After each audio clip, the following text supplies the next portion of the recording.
না পাইলে একটা সান্ত্বনা পাওয়ার জায়গা পাইব। দরদিরা, বাস্তবতা মানুষকে এতই কষ্ট দেয়,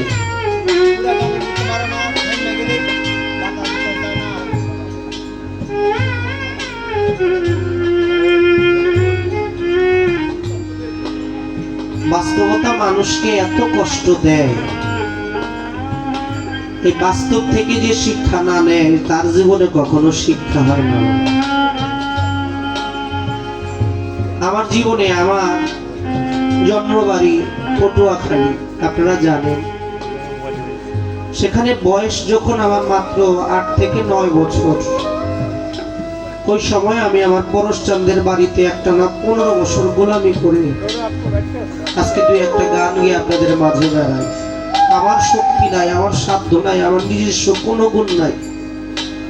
প্রথমত আপনাদের ভালোবাসা, দ্বিতীয়ত আমার মালিক, আমার দয়ালের দয়া রহমত, তার চরণের আশীষ নিয়ে আছি। আজকে সব আছে, কিন্তু আমার সেই মানুষটা আমার চোখের সামনে নাই। এমনি করে যে ব্যথা পায় সেই ব্যথা বুঝে। আসলে বাবা, আমার সেই পটুয়াখালী যে এই কথাটা বলতে চাইছে, গরিবের ব্যথা কিন্তু ধনী মানুষরা খুব একটা বুঝে না।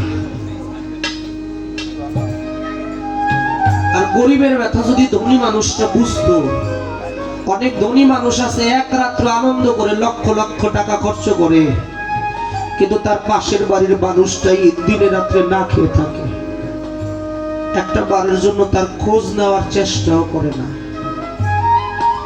ধনের গৌরবে ভদ্রতার মধ্যে আছে, কিন্তু পাশে গরিব কাঙ্গাল না খেয়ে আছে, তার খোঁজ কেউ রাখে না।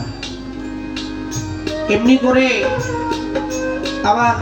আমার নিজের গ্রামের পাশেই আমার ছোট ভাই শামীম, আমার পীর ভাই শামীম ভান্ডারী, আমখোলা এলাকার মধ্যে একটা ঘটনা। বাবা রিক্সা চালায়, ছোট ছোট 2টা বাচ্চা। এই বাচ্চারা অনেক কিছু আবদার করে বাবার কাছে, কিন্তু বাবা গরিব মানুষ, আবদার অনুযায়ী সন্তানদেরকে কখনোই কিছু দিতে পারে না। আমাদের এই এলাকায় এই প্রচলনটা নাই, আমাদের দেশে এখনো আছে খের দিয়ে ঘর বানায়, খের দিয়ে চাল দিয়ে ঘর বানায়, আর পাতার বেড়া দিয়ে চতুর্পাশে বেড়া দেয়, যে পাতা দিয়ে পাটি বলে। পিছন থেকে দরদিরা কথার শব্দ আসছে, দয়া করে ক্ষমা করবেন, বেশিক্ষণ বিরক্ত করব না, একটু কথাটার দিকে মনোযোগী হন, ভালো লাগবে। অন্তত কোনো ব্যথিত মানুষের ব্যথাটা নিজের ভিতরে উপলব্ধি হবে। অনুরোধ করলাম। আমাদের 2টা ঈদ, বড় ঈদ, একটা হলো রোজার ঈদ আর একটা হলো কোরবানির ঈদ, নাকি? রোজার ঈদ আসতেছে চাঁদ রাতের 2 দিন আগে। বড় ছেলেটার বয়স 11 থেকে 12 বছর, আর ছোট্ট একটা মেয়ে 2 থেকে 3 বছরের।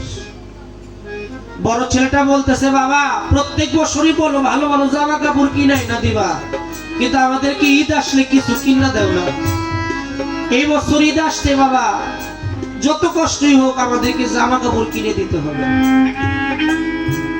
কিন্তু বাবা ছেলেকে ডাক দিয়ে বলতেছে, তুই তো দেখতেছিস বাবা, আমি 3টা দিন যাবত জ্বরে উঠতে পারি না বিছনা থেকে, বিছনার মধ্যে শুয়ে আছি, আর আমি তোদেরকে নতুন জামা কাপড় কিনা দেব কি করে? কাম কাজও করি না, ঘরে চাল পর্যন্ত নাই, চাউল নাই, খাবার খাইতে পারি না, তোরা নতুন কাপড় চাস, কিভাবে দিব? আমি অসুস্থ। বড় ছেলে বলতেছে, আর কিছু বুঝি না বাবা, পাশের বাড়ির সবাইরে দেখি কত আনন্দ করে, আর আমরা গরিব ঘরে জন্ম নিয়েছি দেখে ঈদের দিন একটা জামা কাপড় আমাদের ভাগ্যে মিলে না। কিচ্ছু বুঝি না, জামা কাপড় কিনে দিতে হবে। আর যদি জামা কাপড় কিনে না দাও, এই প্রতিজ্ঞা করলাম আমরা এক গ্লাস পানিও খাবো না। এই সন্তানের জন্য বাপ মা বিদেশ যায় থাকে কষ্ট করে, রৌদ্রের মধ্যে মাথার মাটির ডালা নিয়ে মাটি কাটে, রৌদ্রের মধ্যে ভ্যান চালায়, রিক্সা চালায়, ঠেলা গাড়ি ঠেলে, কত পরিশ্রম করে বাবা সন্তানের মুখে হাসি ফোটানোর জন্য। আজকে সেই সন্তান বলতেছে একটু পানিও খাবে না। কোন বাবার হৃদয়ে কি মানে বাবা?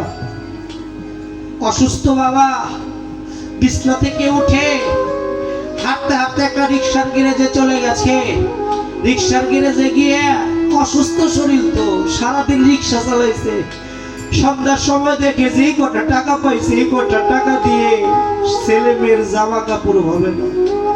একটু সেমাই চিনি কিনলে কিনতে পারে, কিন্তু সেমাই চিনি তো ছেলে মেয়ে চায় নাই, ছেলে মেয়ে চাইছে জামা কাপড়।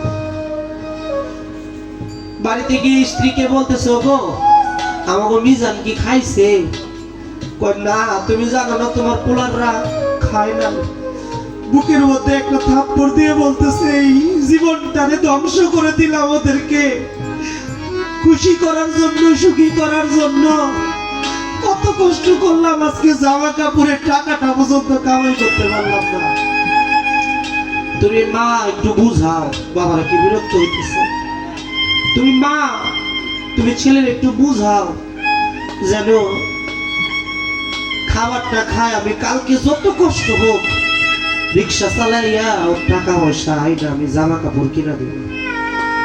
বাবা অসুস্থ শরীর নিয়ে সকালবেলা ভোরবেলা উঠে বাবা রিক্সার গ্যারেজে গিয়ে সারাটা দিন রিক্সা চালাইছে। বিকাল বেলা এসে স্ত্রী বলতেছে, তাড়াতাড়ি আসো, তাড়াতাড়ি আসো, আমরা দুজনে মিলে ছেলে মেয়ের জন্য জামা কাপড় কিনে নিয়ে আসি, একটু সেমাই চিনি কিনে নিয়ে আসি, আগামীকালকে ঈদ, ছেলেটা বলছে কিছু খাবে না, তাড়াতাড়ি চলো।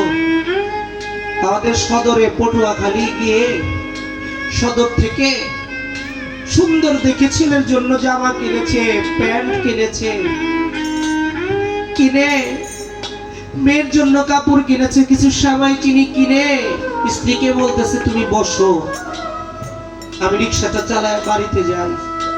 বাড়িতে যায় যদি আমি মারাও যাই, তবুও তো আমার সন্তানের মুখে একটু হাসি ফুটবে, জামা কাপড় পাইব। স্ত্রী বলতেছে, তুমি এগুলো কি কও, কুলক্ষণীয় না কথাবার্তা কইও না। চালাইতেছে রিক্সা, হঠাৎ করে ঈদের সময় গাড়ির একটু চাপ থাকে, গাড়ি ঘোড়ার একটু ভিড় থাকে। হঠাৎ করে কোথা থেকে যেন পিছন থেকে একটা ট্রাক আইসা রিক্সার মধ্যে এমন জোরে ধাক্কা মারছে।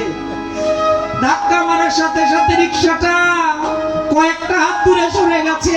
ওই জায়গায় বাবা মা স্পটেই তারা দুইজনই মারা গেছে। সন্তানের মুখে একটু হাসি দেখবে বাবা, হাসি